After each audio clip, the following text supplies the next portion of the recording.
Pernah kepikiran gak sih gimana para konglomerat atau kalangan old money itu bisa terus mempertahankan dan melipat gandakan hartanya sampai ke anak cucu? Nah, di pembahasan kita kali ini kita bakal bedah habis-habisan strategi jaringan dan perlindungan kekayaan mereka. Materi ini dibongkar langsung oleh Eben Bryan, seorang kreator konten dan penasihat keuangan. Jadi, buat kalian yang penasaran sama rahasia di balik layar para super kaya ini, yuk kita langsung mulai aja bedah materinya. Kita mulai dari pertanyaan yang paling bikin penasaran. Gimana coba caranya kenalan sama seorang miliarder secara natural? Sebagian besar dari kita mungkin mikir, wah pasti butuh orang dalam nih, atau minimal harus masuk ke acara VIP yang super eksklusif. Tapi nyatanya Eben ngebuktiin kalau cara itu salah. Dia cuma modal jalan kaki, nyamperin mereka, dan ngajak ngobrol santai. Kedengarannya kayak mustahil kan? Tapi ini beneran kejadian, dan gini nih rahasianya. Ternyata pendekatannya tuh simpel banget, bener-bener turun ke lapangan.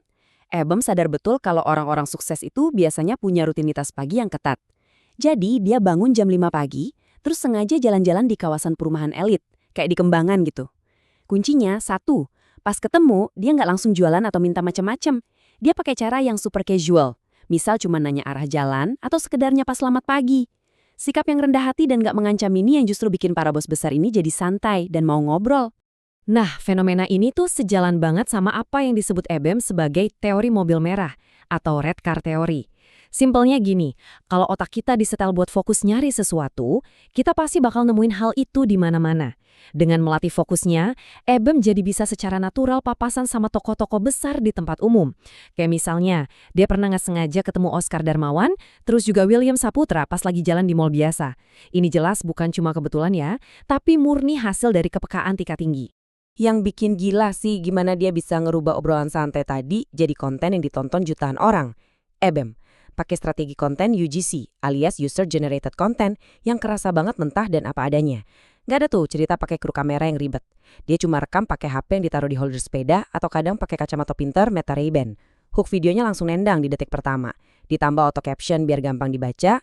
Format natural kayak gini nih yang justru bikin orang betah nonton. Dan pastinya dia selalu minta izin dulu ya sebelum videonya diupload. Bagian pertama, psikologi kekayaan, humble versus peacock. Dari interaksi-interaksi tadi, Eben nemuin perbedaan psikologis yang menarik banget. Dia ngebagi orang kaya jadi dua tipe. Yang pertama itu old money sejati. Mereka ini luar biasa rendah hati, pikirannya terbuka banget sama peluang baru, dan malah seneng loh berbagi ilmu. Buat mereka, uang itu cuma alat pembesar karakter aja. Nah, kebalikannya adalah tipe peacock atau burung merak. Tipe orang kaya menengah ini biasanya cenderung sombong, selalu butuh validasi buat pamer kesuksesan, dan seringnya tutup telinga dari masukan luar karena ngerasa udah paling tahu. Pertanyaannya, dari mana sih Eben bisa dapat pandangan soal kerendahan hati ini? Ternyata hidupnya sendiri sempat ngalamin titik balik yang ekstrim. Dia dulu lahir di keluarga kaya yang punya bisnis kapal tongkang. Di tahun 2018, dia ngaku kalau dirinya tuh anak SMP yang sombong banget, ngerasa nggak perlu capek-capek karena pasti bakal mewarisi harta orang tua. Tapi di tahun 2021, semuanya hancur. Keluarganya kena tipu sampai ratusan miliar rupiah dan bisnisnya bangkrut total.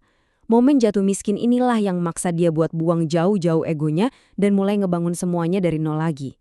Eben ngelihat kerugian finansial yang super besar ini bukan sebagai akhir dari segalanya, tapi justru sebagai momen pembentuk karakternya. Coba deh dengerin kata-katanya, kalau dia nggak ngelewatin masalah itu, dia nggak bakal jadi dirinya yang sekarang. Dia sadar, kalau keluarganya nggak bangkrut, mungkin dia cuma bakal jadi anak manja selamanya. Tragedi ini ngajarin dia nilai asli dari sebuah komunikasi, jaringan, dan yang paling krusial, cara memproteksi aset biar kejadian pahit itu nggak terulang lagi. Lanjut ke bagian 2, mekanika warisan, mengalahkan kutukan generasi ketiga.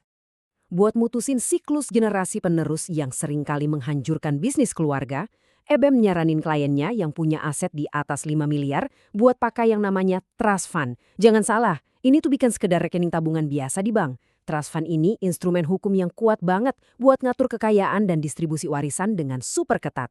Plusnya lagi, kalau diatur dengan benar, instrumen ini ngasih keuntungan optimalisasi pajak yang sepenuhnya legal.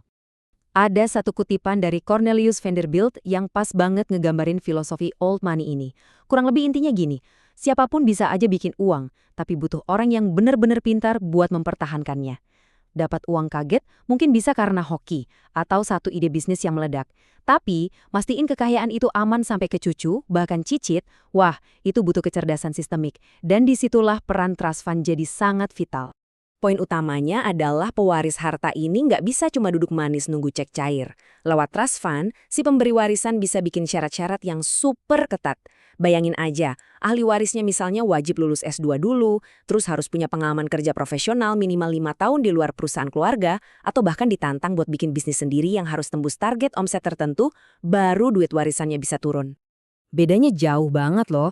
Kalau kasih warisan tanpa syarat, itu cuma bakal nyetak generasi yang ngerasa paling berhak dan akhirnya manja. Ujung-ujungnya, mereka gampang banget ditipu sama partner bisnis nakal, persis kayak mimpi buruk yang dialamin keluarga EBEM dulu. Tapi dengan trust fund bersyarat, anak cucu dipaksa buat kompetitif, ngebangun value diri mereka sendiri, dan ngebuktiin kalau mereka emang pantas dapat warisan itu.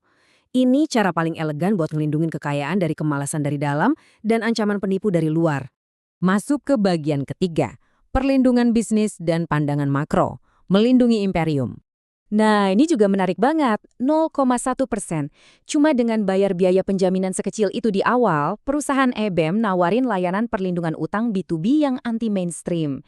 Jadi, kalau kliennya bikin kontrak bisnis, terus tiba-tiba si partner kabur atau gagal bayar, perusahaannya EBEM yang bakal turun tangan buat nagih atau bahkan gantiin kerugian kliennya.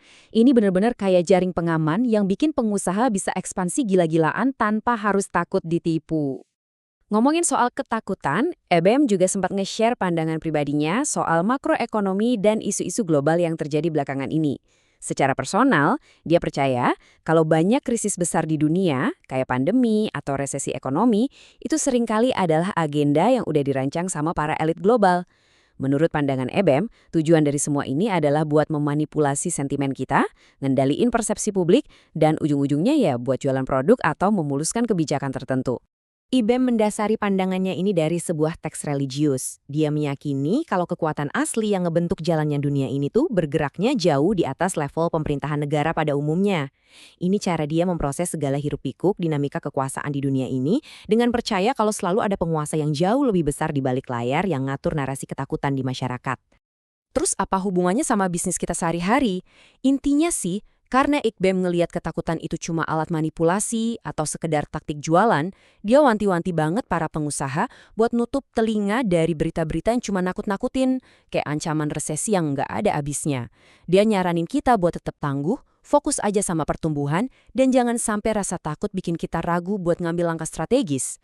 Di penghujung sesi bedah materi kita kali ini, coba deh renungin satu hal. Kita udah ngeliat gimana para miliarder ini ngebangun jaringan lewat kerendahan hati, mutusin kutukan kebangkrutan keluarga pakai trust fund, dan mengabaikan narasi ketakutan di luar sana. Jadi, coba tanya ke diri kalian sendiri, apakah kerja keras kalian hari ini tuh cuma buat dinikmati sekarang aja, atau kalian udah mulai merancang sebuah warisan abadi buat hari esok? Terima kasih udah ngikutin pembahasan kita, dan sampai jumpa di materi seru selanjutnya.